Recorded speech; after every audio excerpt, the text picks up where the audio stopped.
بسم اللہ الرحمن الرحیم۔ ہماری جو گفتگو ہے وہ ہے حضرت امام سجاد علیہ السلام کی ذاکری کے حوالے سے جو سیرت تھی، اہل بیت کے تعارف کے حوالے سے جو سیرت تھی، اور بالخصوص صحیفہ سجادیہ کے بارے میں کچھ مطالب میں آپ کی خدمت میں بیان کروں گا۔ اب ٹائم تھوڑا رہ گیا، آدھا گھنٹہ رہ گیا۔ حضرت امام سجاد علیہ السلام کی جو سیرت ہے، اہل بیت نے جو ہمیں جو روایات کے ذریعے سے ہم تک پہنچی ہے، تو واقعہ کربلا کے بعد پہلے میں تھوڑا سا تعارف کروا دوں کہ حضرت کی جو ولادت ہے وہ 5 شعبان 3 شعبان کو حضرت امام حسین علیہ السلام کی ولادت، 4 شعبان کو حضرت ابوالفضل العباس کی ولادت، 5 شعبان کو حضرت امام سجاد علیہ السلام کی ولادت۔ تو یہ ایک جناب اس طرح سے 38 ہجری میں یہ جو اصول کافی کے اندر جو لکھا ہے وہ حضرت کی ولادت 38 ہجری میں ہوئی۔ امیر المومنین کے ساتھ 2 سال، حضرت امام حسن کے ساتھ 10 سال، حضرت امام حسین علیہ السلام کے ساتھ بھی 10 سال، اور باقی جو 35 سال ہیں وہ حضرت نے با امام حسین علیہ السلام کے بعد جو آپ کی زندگی ہے۔ اصل جو سیرت ہے وہ اس کے بعد ہی، جو اس زمانے میں تو حضرت امام حسین علیہ السلام خود موجود تھے، امام حسن تھے، تو ان کے ہوتے ہوئے کسی کا اور کوئی ذکر کم ہوتا ہے۔ تو آپ کی جو سیرت ہے وہ اس 35 سال میں مخصوصاً واقعہ کربلا سے آنے کے بعد آپ کی جو زیادہ سیرت شروع ہوتی ہے وہ یہ آپ نے ایک روایت وہ زیارت کیا نام ہے، زیارت امین اللہ تو آپ لوگوں نے سنی ہے نا، زیارت امین اللہ پڑھی بھی ہوگی انشاءاللہ تعالی۔ اب وہ زیارت امین اللہ کیا ہے، اور اس سے آپ کی جو آپ کی سیرت کا بھی میں آپ کو تھوڑا سا تعارف کراؤں کہ زیارت امین اللہ سب سے پہلے سید ابن طاووس رحمۃ اللہ علیہ نے اپنی کتاب اقبال الاعمال میں وہ نقل کی، اس سے پہلے کسی کتاب میں نہیں ہے۔ زیارت امین اللہ انہوں نے جو نقل کیا ہے، تو اس سے پہلے جو اصل روایت جو آپ لوگوں کو بہرحال بتائی نہیں جاتی، میں آج اصل روایت آپ کو بیان کرتا ہوں، آپ پتہ چلے کہ امام سجاد کیا سیرت تھی حضرت کی۔ راوی ہیں سید ابن طاووس رحمۃ اللہ علیہ نے اقبال الاعمال کے اندر یہ عید غدیر کے جو مسائل، میں نے پچھلے سال میں عید غدیر کے بارے میں بہت ساری باتیں بیان کی، تو اس میں چونکہ یہ مسئلہ بیان نہیں کہ جو اس میں فضا میں یہ نہیں تھا، تو عید غدیر کے جو زیارت امین اللہ سید ابن طاووس رحمۃ اللہ علیہ نے عید غدیر کے اعمال میں زیارت امین اللہ بیان کے، بہت عظیم زیارت، اس کا ثواب اپنی جگہ پر۔ اب اس کا جو تاریخچہ ہے میں آپ کی خدمت میں بیان کروں۔ سید ابن طاووس لکھتے ہیں کہ جناب جابر بن یزید جوفی جو حضرت امام باقر علیہ السلام کے بہت ہی خاص صحابی تھے، انہوں نے حضرت امام باقر علیہ السلام سے یہ روایت نقل کی ہے۔ امام باقر علیہ السلام فرماتے ہیں کہ میرے والد گرامی حضرت امام سجاد علیہ السلام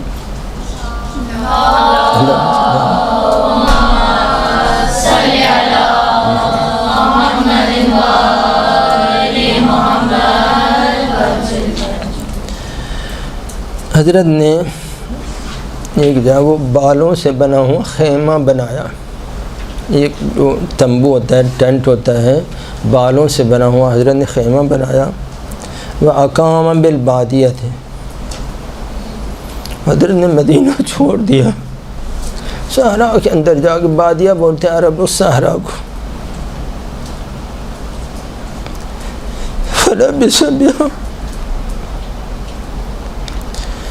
فلبث بها عدۃ سنین، حضرت اس خیمے کے اندر کئی سال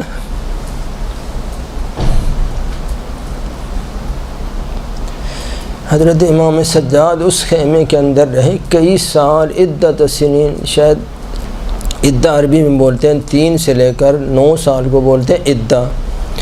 تو حضرت کئی سال اس خیمے کے اندر بالوں سے بنا ہوا ایک خیمہ، ایک تمبو حضرت نے لگایا وہاں باہر مدینے سے دور، کراہیۃ لمخالطۃ الناس، جو حضرت نہیں چاہتے تھے کہ لوگ جائیں مجھے دیکھیں، میں لوگوں کو دیکھوں، اس لیے حضرت صحرا میں چلے گئے۔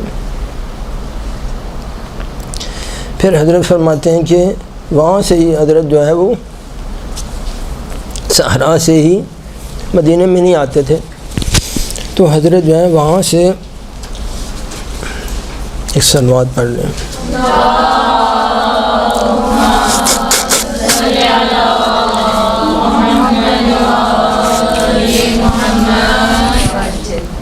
تو حضرت وہاں سے ہی اس صحرا سے عراق چلے جاتے اپنے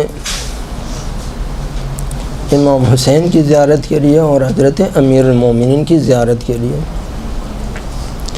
ولا یشعر بذلک من فعلہ، اور کوئی انسان کسی کو پتہ ہی نہیں چلتا کہاں گئے، ادھر صحرا میں باہر مدینے سے باہر تھے تو کسی کو پتہ نہیں چلتا کہاں گئے۔ تو ایک دفعہ امام باقر فرماتے ہیں کہ ایک دفعہ میں بھی آپ کے ساتھ تھا، وہاں پر گئے ہوں گے، تو وہاں خیمے کے اندر میں بھی تھا، تو حضرت نے اپنی اونٹنی کے اوپر سوار ہوئے تو کسی کو اطلاع بھی نہیں دیتے تھے، اس زمانے میں تو پاسپورٹ مسئلہ بھی نہیں تھا نا، تو حضرت نے کسی کو اطلاع بھی نہیں دی۔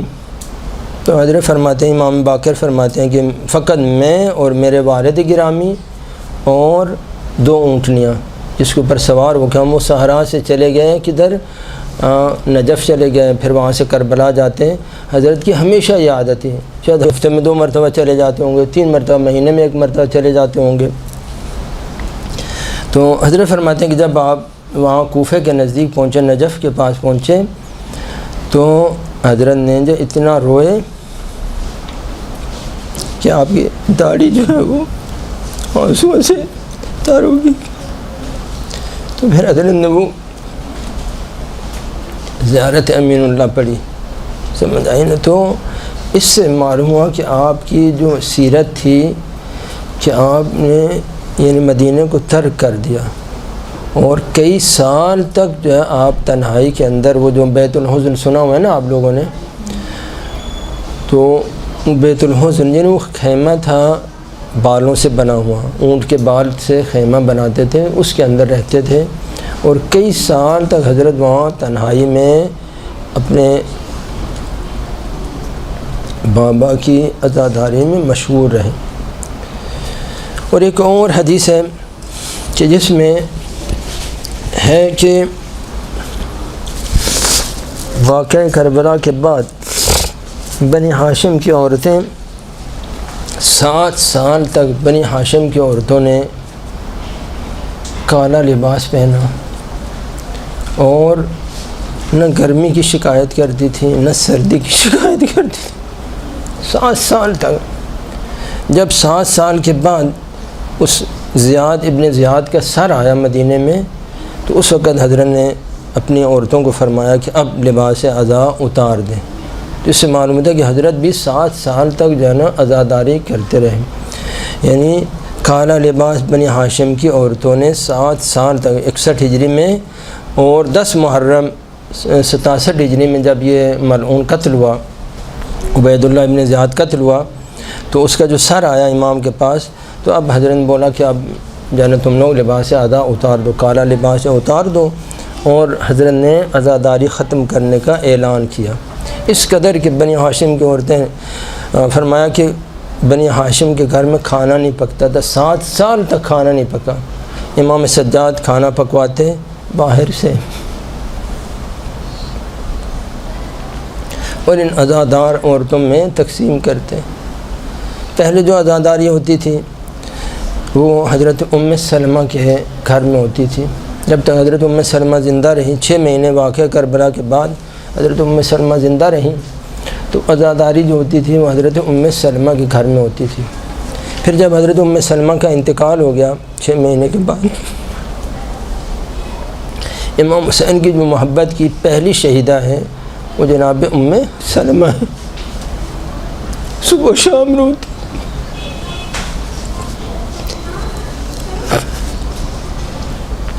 اتنا روتی کہ غش کر جاتی حضرت ام سلمہ جو رسول اللہ کی زوجہ تھی۔ پھر اس کے بعد جب حضرت ام سلمہ کا انتقال ہو گیا تو پھر صف عزا کل بنی ہاشم حضرت ام البنین کے گھر میں جمع ہوتے تھے، سب مرد عورتیں، تو حضرت ام البنین کے گھر میں عزاداری ہوتی تھی۔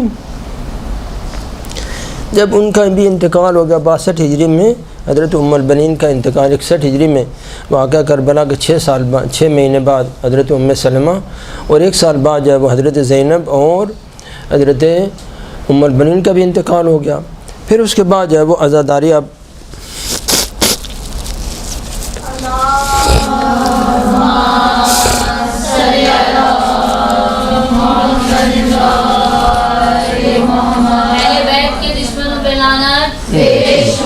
بیوی کو ستانے والوں پہ لعنت، ائمہ کو ستانے والوں پہ لعنت، مسجد امام زمانہ منتظر سلوات، اللہم صلی علی محمد و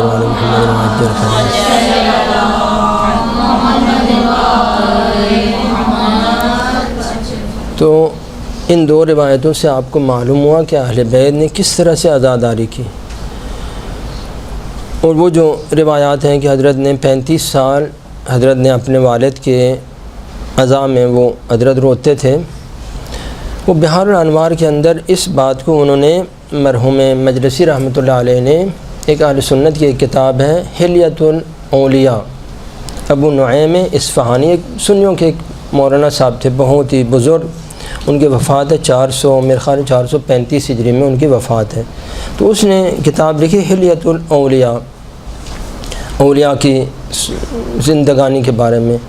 تو اس میں جو حضرت امام سجاد علیہ السلام کے حالات لکھے ہیں، تو اس میں وہ لکھتا ہے کہ حضرت امام سجاد علیہ السلام وہ جانور کو دیکھتے تھے ذبح کرتے ہوئے تو وہ کہتے تھے، پانی کو دیکھتے تھے تو روتے تھے۔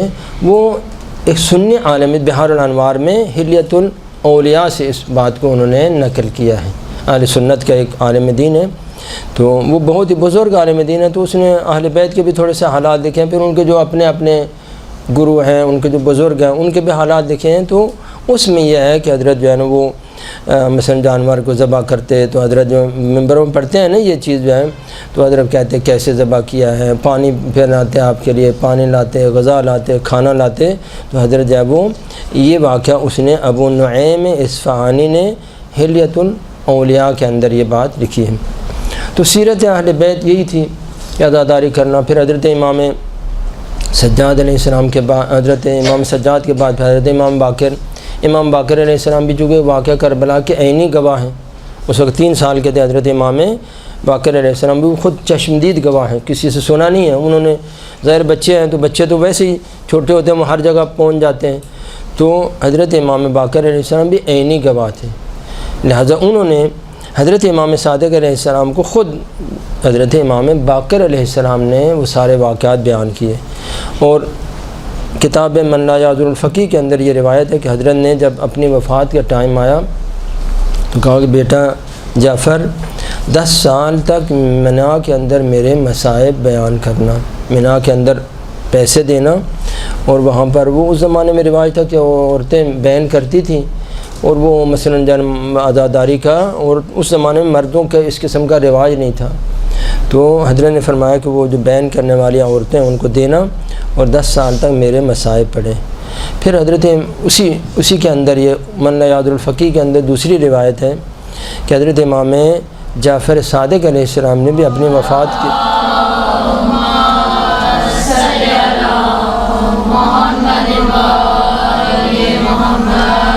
تو امام جعفر صادق علیہ السلام نے ڈائریکٹ جو کربلا کے عینی گواہ ہیں، عینی شاہد ہیں، ان سے انہوں نے وہ سارے مطالب سنے۔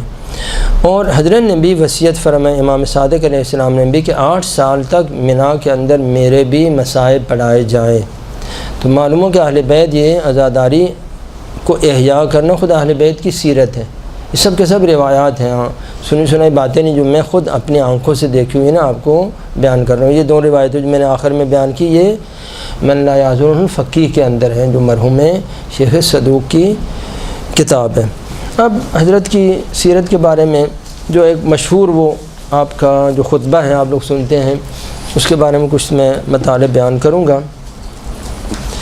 حضرت کا جو شام کے اندر مشہور خطبہ ہے، بہت ہی عجیب و غریب خطبہ، کہ جب وہ یزید نے حکم دیا، ایک وہاں پر کوئی شیطان تھا، ان کے اصطلاح میں تو کوئی مولوی تھا، تو اس کو اس نے حکم دیا کہ جاؤ ممبر پہ جاؤ اور میرے باپ دادا کی تعریف کرو اور اس قسم کے فضائل بیان کرو۔ اور حسین اور ان کی برائی بیان کرو۔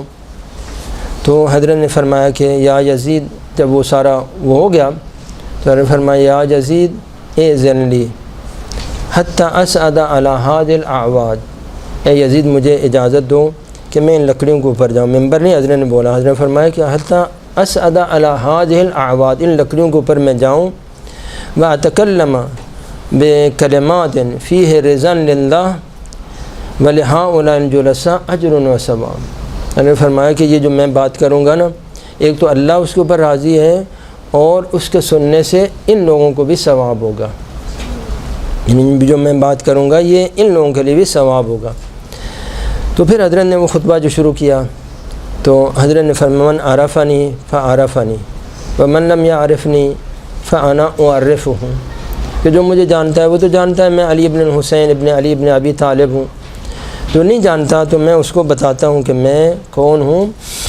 تو پھر حضرت نے اس خطبے کے 4 حصے ہیں۔ پہلا حصہ حضرت نے اہل بیت کے فضائل بیان کیے، دوسرے حصے میں پیغمبر اکرم کے فضائل بیان کیے، تیسرے حصے میں مولا علی کے فضائل بیان کیے، چوتھے حصے میں حضرت زہرا کے فضائل بیان کیے، اور 5ویں حصے میں پھر امام حسین علیہ السلام کے ساتھ جو مصائب آئے ان کو بیان کیا۔ تو 5 حصے ہیں اس کے اندر۔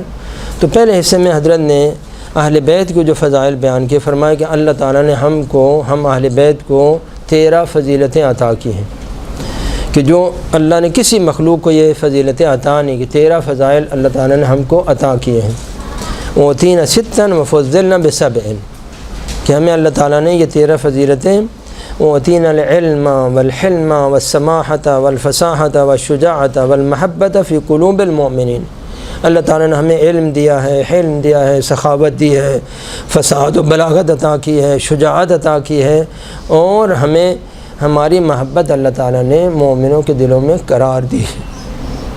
حدیث میں کہ اللہ تعالیٰ نے محمد و آل محمد کی جو محبت ہے اس کو آسمان اپنے عرش کے نیچے ایسے خزانوں میں رکھا ہوا ہے، چھپا کے رکھا ہوا ہے، کہ جس طرح تم لوگ سونے اور چاندی کو چھپا کے رکھتے ہو نا اپنے خزانوں میں، تو اللہ تعالیٰ نے ہماری محبت کو اپنے عرش کے نیچے اس طرح سے چھپا کے رکھا ہوا ہے، اور جس کو چاہتا ہے اللہ تعالیٰ وہاں سے ڈائریکٹ اس کے قلب کے اوپر وہ محبت نازل کرتا ہے۔ یہ ماں باپ اور بہن بھائیوں سے یہ شیعہ نہیں ہوتے ہیں کہ تم لوگ خیال کرو یہ ہمارے گھر میں پیدا ہوا ہے تو یہ شیعہ بنا دیا، یہ اماں ابا نے شیعہ بنایا، یہ نہیں ہوتا ہے، نہ کسی کے کہنے سے شیعہ ہوتا ہے۔ فرمایا وہ جس طرح سے تم لوگ سونا چاندی کو اپنے خزانے چھپا کے لاکروں میں محفوظ رکھتے ہو، اللہ نے وہاں پر ہمارے عرش کے نیچے خزانوں میں چھپا کے رکھی ہوئی ہے، جس کو چاہتا ہے خود وہاں سے نازل کرتا ہے۔ یہ ایسے نہیں مومن بن جاتے، محب اہل بیت نہیں بنتے۔ فرمایا کہ اللہ تعالیٰ نے ہماری محبت جو ہے لوگوں کے دلوں میں قرار دی ہے، اور پھر اپنے فضائل بیان کیے۔ پھر اس کے بعد 13 فضائل پیغمبر اکرم کے آپ نے بیان کیے، 13 ہی فضائل اہل بیت کے اور 13 ہی فضائل حضرت نے رسول اللہ کے بیان کیے۔ پھر اس کے بعد جو اصلی وہ حصہ ہے، وہ جو مظلوم تھے، پیغمبر اکرم بھی بہرحال مظلوم تھے، لیکن اصل جو مظلوم تھے بنی امیہ کے دربار میں مولا علی تھے، تو حضرت نے امیر المومنین کے 90 فضائل حضرت نے امیر المومنین کے وہاں پر بیان کیے۔ یہ جلسہ کوئی معمولی جلسہ نہیں تھا۔ ایک طرف فرعون جس نے امام حسین کو قتل کر دیا ہے، جس نے سب کو قتل کر دیا ہے، تو علی ابن حسین کو بھی قتل کر سکتا، اس کے لیے کیا پرواہ ہے؟ جو امام حسین کو شہید کر سکتا ہے تو علی ابن حسین کے لیے کیا اس کا کوئی احترام ہے؟ تو ایسے ماحول میں علی ابن ابی طالب کے 90 فضائل حضرت نے بیان کیے۔ وہ جو ہمیشہ آپ لوگ یہاں پر ذاکرین خطبہ وہ جملہ بولتے ہیں، وہ میں آپ کو آج سناتا ہوں۔ وہ جو جملہ ہمارے ذاکرین بولتے ہیں کہ حضرت نے وہاں پر انا ابن صالح المؤمنین و وارث النبیین و قاتل الملحدین و یعصوب المسلمین و نور المجاہدین و زین العابدین و تاج البکائین و اصبر الصابرین و افضل القائمین من آل یاسین رسول رب العالمین۔ پھر اب وہ سنیں جو جملہ بڑا معروف ہے ہمارا، ہمیشہ آپ لوگ سنتے ہیں، وہ جملہ آیا کہاں سے ہے میں آپ کو بتاتا ہوں کہ وہ کہاں سے آیا ہے۔ پھر حضرت نے فرمایا قاتل المارکین والناکسین والمارکین پھر فرمائے اسد اللہ الغالب مطلوب کل طالب غالب کل غالب ذاک جدی علی ابن ابی طالب اللہم صلی اللہ علیہ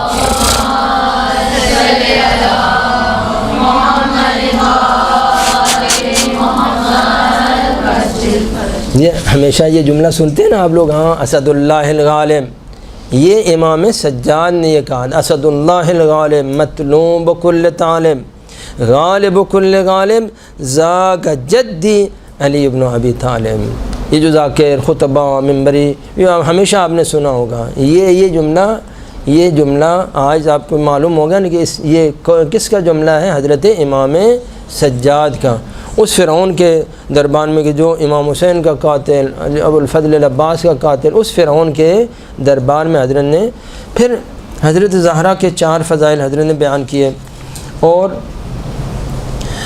پھر اس کے بعد حضرت امام حسین علیہ السلام کے مصائب آپ نے بیان کرنا شروع کیے۔ اب جب وہ حضرت کے مصائب بیان کرنا شروع کیے تو وہ جو لوگ تھے، اب امام حسین جب دل سے نکلتی ہے بات تو کیا ہوتی ہے، وہ اثر رکھتی ہے۔ اب وہی دربار جو یزید کا دربار ہے، جہاں پر فاسق و فاجر شرابی حرامی سارے وہاں جمع تھے، وہ بیان کرنے والا کون ہے؟ جو عینی گواہ ہیں۔ اب اس کے سوز کتنا ہوگا، اس کے درد کتنا ہوگا۔ ہم 1400 سال بعد سنتے ہیں تو ہم رونے لگ جاتے ہیں، تو جس نے آنکھوں سے دیکھا ہے اس کو کیا اس کی کیا حالت ہوگی۔ تو حضرت نے جب امام حسین کے وہ مصائب بیان کیے تو اب وہ سب لوگ رونے لگ گئے، اس میدان اس دربار میں جو یزید کے طرفدار تھے سب کے سب رونے لگ گئے۔ تو اب یزید نے کہا اب تو میں اسے کیسے اس کو ذرا خاموش کروں، کس طرح سے حضرت کو ذرا خاموش کروں۔ تو اس نے وہ مؤذن کو بولا کہ تم جائے اذان دو۔ سنا ہوا ہے نا یہ واقعہ جو ہے نا، یہ سارا یہ اصل جو ہے۔ اب وہ جو مؤذن نے اذان دینا شروع کی تو آپ نے بھی اس کے ساتھ تکرار کیا، اللہ اکبر کہتا رہا۔ جب وہ رسول اللہ کا نام آیا تو حضرت نے فرمایا کہ اے یزید، کہ آیا یہ تیرا نانا ہے یا میرا نانا ہے؟ حضرت نے اس وقت یہ فرمایا کہ یہ اگر تم بولتے ہو میرا نانا ہے، تم لوگوں نے جو بنی امیہ نے یہاں پر مشہور کیا، بنی امیہ والے بولتے ہیں ہم خاندان رسول، چونکہ بنی امیہ اور اوپر سے جا کے وہ بنی امیہ اور بنی ہاشم اور امیہ کے جو والد تھے عبد الشمس، وہ دونوں بھائی تھے، تو یہ لوگ بولتے تھے ہم بھی اولاد عبد المناف ہیں، ہم بھی رسول اللہ کے وارث ہیں۔ ان لوگوں کو ایسا گمراہ کیا ہوا تھا۔ تو فرمایا کہ اگر تم کہتے ہو کہ میرا جد ہے تو تم جھوٹ بولو گے، اگر بولتے ہو کہ یہ رسول اللہ ہمارے جد ہیں تو کس طرح رسول اللہ کی نواسیوں کو قید کر کے لائے ہو؟ سمجھ آئی نا؟ تو اصل جو میرا کہنے کا مقصد تھا کہ یہ حضرت کی یہ سیرت تھی، یہ جہاد تھا کہ جس میں وہ جو آپ نے سب سے جو بڑا حصہ ہے اس خطبے کا وہ علی ابن ابی طالب کے فضائل، اتنے عجیب و غریب فضائل کے جن میں سے ایک اسد اللہ الغالب، ہر شیعہ کی زبان کے اوپر ہے یہ۔ میں جملہ کہاں سے آیا وہ ان لوگوں کو پتہ نہیں کہ یہ مولا کا جملہ ہے، امام سجاد کا جملہ ہے۔ وہ فرعون زمان کے دربار میں، امام حسین کے قاتل کے دربار میں حضرت نے یہ علی بن ابی طالب کے فضائل جو بیان کیے۔ اب جو سیرت حضرت امام سجاد کا ایک بڑا جو پہلو ہے وہ حضرت کی دعائیں۔ دیکھیں دعا کا جو موضوع ہے، اب تو بات تو ہماری نہیں ہو سکے گی، میں تھوڑا سا گفتگو کروں۔ قرآن کریم میں جو دعا کا باب ہے نا، اس میں 4 جو وہ حصے بنتے ہیں جو قرآن کریم میں دعا کے بارے میں جو گفتگو ہوئی ہے، اللہ تعالیٰ کی جو آیات ہیں۔ پہلا حصہ ہے کہ جس میں اللہ رب العزت نے حکم دیا ہے کہ میرے بندے جو ہے مجھ سے مانگیں۔ قال ربکم ادعونی استجب لکم، اے پیغمبر ان کو بتاؤ قال ربکم ادعونی استجب لکم۔ آیت یوں ہے، وہ جو قال ربکم اول سے نہیں پڑھتے، قال ربکم ادعونی استجب لکم، کہ تمہارے رب نے خود کہا ہے کہ مجھے پکارو اور میں کیا کروں، تمہاری دعا کو مستجاب کروں۔ تو ایک حصہ ہے قرآن کریم میں جہاں پر یہ دعا کرنے کا اللہ تعالیٰ نے حکم دیا ہے۔ دوسرا حصہ جو ہے وہ انبیاء کی دعائیں ہیں۔ انبیاء کی جو دعائیں ہیں وہ تقریباً انبیاء کی دعاؤں کو اللہ تعالیٰ نے قرآن کریم میں بیان کیا ہے۔ سب سے زیادہ جو دعائیں ہیں وہ حضرت ابراہیم کی دعائیں اللہ تعالیٰ نے قرآن میں بیان کی ہیں۔ حضرت کے جو القاب ہیں ان میں سے ایک ہے اواہ، ان ابراہیم لأواہ حلیم۔ اواہ کا ایک ترجمہ یہ ہے دعا کرنے والا، بہت زیادہ دعا کرنے والا، ایک ترجمہ اس کا یہ ہے۔ تو حضرت ابراہیم کی 36 دعائیں اللہ تعالیٰ نے قرآن کریم میں بیان کی ہیں۔ پھر اس کے بعد حضرت موسیٰ کی دعائیں ہیں، 24 دعائیں اللہ تعالیٰ نے حضرت موسیٰ کی بیان کی ہیں۔ تو ایک باب ہے جو مختلف انبیاء کی دعائیں، وہ میں نے وہاں پر جمع کی ہوئی تھی، مجھے ابھی یاد نہیں رہا کہ وہ لے آتا، چونکہ پروگرام میں یہ اس قسم کا کوئی موضوع نہیں تھا۔ ایک حصہ ہے جو قرآن کریم میں دعاؤں کے بارے میں، وہ ہے جو اللہ تعالیٰ نے مومنین کی دعاؤں کو اللہ تعالیٰ نے نقل کیا ہے، کہ مومنین اللہ تعالیٰ سے اس قسم کی درخواست کرتے ہیں۔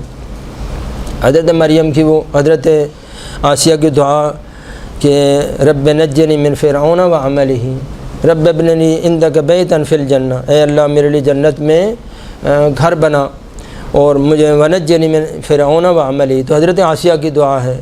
یا وہ آمن رسول بما انزل الیہ میں ربنا لا تؤاخذنا ان نسینا واخطانا ربنا ولا تحمل علینا اسرا، تو یہ ایک دعا ہے جو مومنین کی دعاؤں کا حصہ ہے جو اللہ رب العزت نے قرآن کریم میں بیان کیا ہے کہ مومنین کی دعائیں ہیں۔ وہ اگر آپ چاہتے ہیں تو میں نے وہ سارے مومنین کی جو دعائیں ہیں ان کو میں نے جمع کیا ہے وہاں پر، اس میں میں ان کو بولوں گا، وہ آپ لوگوں کی طرف سینڈ کر دیں۔ اگر آپ لوگوں نے قنوت وغیرہ میں پڑھنی ہے تو وہ جو دعائیں ہیں وہ انبیاء کی تو فارغ تفصیلات نہیں ہیں، وہ وہاں پر کم میں تھا، میرے جو پروگرام میں نہیں تھا کہ میں اس قسم کا موضوع آئے گا، تو اگر موقع ملا تو وہ بھی میں ساری جمع کر کے آپ لوگوں کو بھیج دوں گا۔ آپ لوگ وہاں پر جب مانگنا ہو تو سب سے بہترین دعا وہی جو انبیاء نے مانگی ہے۔ پھر اس کے بعد جو مومنین کی دعائیں اللہ تعالیٰ نے قرآن میں نقل کی ہیں وہ تو میں نے جمع کیے ہیں، تقریباً 51 وہ آیتیں ہیں، تو ان کو میں نے جمع کیا، وہ میں انشاءاللہ تعالیٰ بھی ان کو نیچے بول دوں گا، وہ آپ کی طرف سینڈ کر دیں گے۔ چوتھا حصہ جو قرآن کریم میں دعا کے بارے میں ہے وہ یہ کہ مختلف انبیاء اور جو اچھے صالحین نے یا برے لوگوں نے جو دعائیں مانگی ہیں وہ اللہ تعالیٰ نے مستجاب کی ہیں، تو ان کے بارے میں بھی خود اللہ تعالیٰ نے قرآن کریم میں ان دعاؤں کا بھی تذکرہ کیا ہے۔ حضرت سلیمان نے دعا مانگی کہ اے اللہ مجھے ایسی مملکت سلطنت عطا فرما، اللہ تعالیٰ نے وہ عطا کی۔ حضرت زکریا نے دعا مانگی مجھے اولاد عطا فرما، اللہ تعالیٰ نے عطا فرمائے۔ حضرت ابراہیم نے دعا کی، اللہ تعالیٰ نے ان کی دعا کو مستجاب کیا، ان کو 2 بیٹے عطا کیے۔ تو یہ تقریباً 9 انبیاء ہیں جن کی دعاؤں کے بارے میں اللہ تعالیٰ نے خود قرآن کریم میں بیان کیا ہے کہ انہوں نے دعا کی اور میں نے ان کی دعا کو مستجاب کیا۔ حضرت نوح کی دعا ہے، وہ سورہ نوح کے اندر کہ انہوں نے دعا مانگی، اللہ تعالیٰ نے کیا کیا؟ مستجاب کیا۔ اور ایک کافر کی دعا ہے کہ کافر نے دعا مانگی اور اللہ تعالیٰ نے اس کی دعا کو بھی مستجاب کیا۔ وہ کون سا کافر ہے؟ وہ ہے شیطان، کہ شیطان نے بھی اللہ تعالیٰ سے دعا کی، یا اللہ مجھے وہ مہلت دے دے الی یوم یبعثون، قیامت تک مجھے مہلت دے دے۔ تو اللہ تعالیٰ نے فرمایا کہ انک من المنظرین الی یوم الوقت المعلوم، تمہیں قیامت تک تو مہلت نہیں دوں گا بلکہ یوم الوقت المعلوم۔ یوم الوقت المعلوم کون سا ہے؟ حضرت امام زمان علیہ السلام کے ظہور تک میں تمہیں، اس نے تو قیامت تک مہلت مانگی، الی یوم یبعثون، اللہ تعالیٰ نے کہا نہیں یوم یبعثون تک دے دیا تو پھر امام زمان بھی لڑائی کرتے رہیں گے، پھر تیرے ساتھ وہ بھی پریشان رہیں گے، نہیں، الی یوم الوقت المعلوم، تیری دعا کو بھی میں منظور کرتا ہوں لیکن کب تک؟ یوم وقت معلوم تک، یعنی حضرت امام زمان کے ظہور تک تمہیں میں مہلت دیتا ہوں۔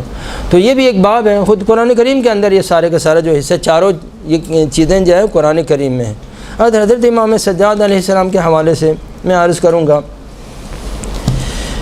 کہ ایک دعا ہے دعائے مکارم الاخلاق، ضرور پڑھیں اس کو، یعنی آپ کو پتہ چلے گا کہ اللہ تعالیٰ سے مانگنا کیا ہے۔ ہمیں یہ بھی مشکل ہے کہ ہمیں اصلاً یہ بھی پتہ نہیں چلتا کہ اللہ تعالیٰ سے مانگنا کیا، کیسے مانگنا وہ ایک الگ بات ہے، اما مانگنا ہم نے کیا ہے، ہم نے یہی سمجھا ہوا کہ بس روٹی پانی اور یہ لکڑی لوہا سونا چاندی یہ بڑی ہم نے چیزیں سمجھی ہوئی ہیں، یہ چیزیں کچھ بھی نہیں ہیں۔ یہ دعائیں مکارم الاخلاق، 204 دعائیں حضرت امام سجاد علیہ السلام نے اس میں بیان کی. اصلاً عقل حیران ہو جاتی ہے. جو میری اور آپ کی عقل تو کیا افلاطون اور ارسطو کے بھی سمے میں آنے والی چیزیں نہیں ہیں. 1000 ارسطو بھی جمع ہو جاتے ہیں نا، پھر بھی ان کو یہ باتیں سمجھ میں نہیں آتی. جو حضرت نے دعائے مکارم الاخلاق میں آپ لوگوں کو سفارش کرتا ہوں ضرور اس کو پڑھیں، اور اللہ تعالیٰ سے اس طرح سے پڑھیں کہ یا اللہ میں یہ جو اس میں لکھا ہوا ہے نا، یا اللہ میں یہ مانگ رہی ہوں مثلا اس طرح سے. ہاں وہ جو جملات پڑھتے جائیں گے ساتھ ساتھ یہ کہ یہ میری آرزو ہے، یہ میں دعا مانگ رہی ہوں، اس نیت سے آپ پڑھیں. 204 حاجتیں امام کو کوئی ضرورت نہیں تھی، وہ ہمارے استاد ہیں انہوں نے. اور ایک دعا ہے امیر المومنین علیہ السلام کی، اس کا نام ہے دعائے عالیۃ المضامین. بہت عجیب وہ دعا ہے، اس کو بھی آپ ضرور پڑھیں. یہ مفاتیح کے اندر ہے. ایک دعا ہے نماز کاملہ پڑھنی ہوتی ہے جمعے کے دن. وہ حضرت امام جعفر صادق علیہ السلام سے ایک نماز کاملہ. اس کے بعد ایک دعا ہے اللہ اکبر. تم لوگ پڑھ کے حیران ہو جاؤ گے کہ اب تک مجھے یہ چیزیں، میرے ذہن میں بھی یہ چیزیں نہیں آئیں، میرے باپ دادا کو بھی یہ چیزیں سمجھ میں نہیں آئیں جو امام جعفر صادق نے نماز کاملہ کے اندر. وہ اس کے بعد جو دعا ہے اللہ اکبر، حیران، تم لوگ خود حیران ہو جاؤ گے کہ میں کتنا جاہل تھا، کتنی جاہل تھی، مجھے تو پتہ ہی نہیں ہے کہ اللہ تعالیٰ سے یہ بھی مانگنا ہے. سمجھ آئی نا؟ تو یہ 4 چیزیں میں آپ سے، ایک تو یہ دعائے مکارم الاخلاق، دوسرے نمبر پر دعائے عالیۃ المضامین، تیسرے نمبر پر ایک دعا ہے یہاں پر اسی صحیفہ سجادیہ کے اندر ہے دعائے استعاذہ، میرے خیال 8 نمبر کی دعا ہے، وہ بھی آپ انشاءاللہ تعالیٰ پڑھیں. اس میں حضرت نے 40 جو روحانی بیماریاں ہیں، حسد ہے، نفاق ہے، بدخواہی ہے، کینہ ہے، 44 جو روحانی بیماریاں ہیں ان کے بارے میں حضرت نے وہاں پر اللہ تعالیٰ سے پناہ مانگی. خود حضرت نے، یعنی ہم شاگرد ہیں، ہمیں بھی کیا کرنا چاہیے، انہیں پناہ مانگنی چاہیے. اور ایک جو میں نے عرض کیا، اگرچہ وہ بہت ہی عظیم دعا ہے جو دعائے صفوان یا دعائے علقمہ بولتے ہیں، وہ بھی بہت عظیم ہے، لیکن اس میں آخری حصہ شروع ہو جاتا ہے یا اللہ جس نے مجھے اذیت کیا اس کا خانہ خراب کر، فلان کر. وہ حساب نہ پڑھے، کیا ضرورت ہے اس میں اتنی شدت کے ساتھ بد دعا ہے نا کہ وہ جو ہے نا یہ کہ اسی نصف و نابود ہو جائے. سمجھ آئی نا؟ تو وہ جو پہلے والا مانگنے والا حصہ ہے وہ بیچارے کہ کسی نے آپ کو کوئی گالی دے دی تو اس کو اتنی بدترین وہ نفرین ہے کہ وہاں پر اگر پڑھ لے نا تو وہ، یعنی وہ اس کے بعد اگر اس کو پتہ چل گیا کہ آپ اس کے بارے میں ایسی بد دعا کر رہے ہیں تو زندگی بھر وہ جو ہے نا کبھی وہ جو ہے نا وہ اٹھے گا ہی نہیں. تو انشاءاللہ تعالیٰ، اور مخصوصاً دعا نماز کاملہ ہے، میرے خیال میں مفاتیح کے اندر بھی ہوگی، شاید مجھے نہیں پتہ. تو وہ اس کے آخر میں ایک دعا ہے دعائے نماز کاملہ. اللہ اکبر، حیران ہو جاؤ گی. خود بھی پڑھنا، دوسروں کو بھی تاکید کرنا. اب یہ کہ مزید تو باتیں پھر جناب نہیں کر سکتے. والسلام علیکم ورحمۃ اللہ وبرکاتہ.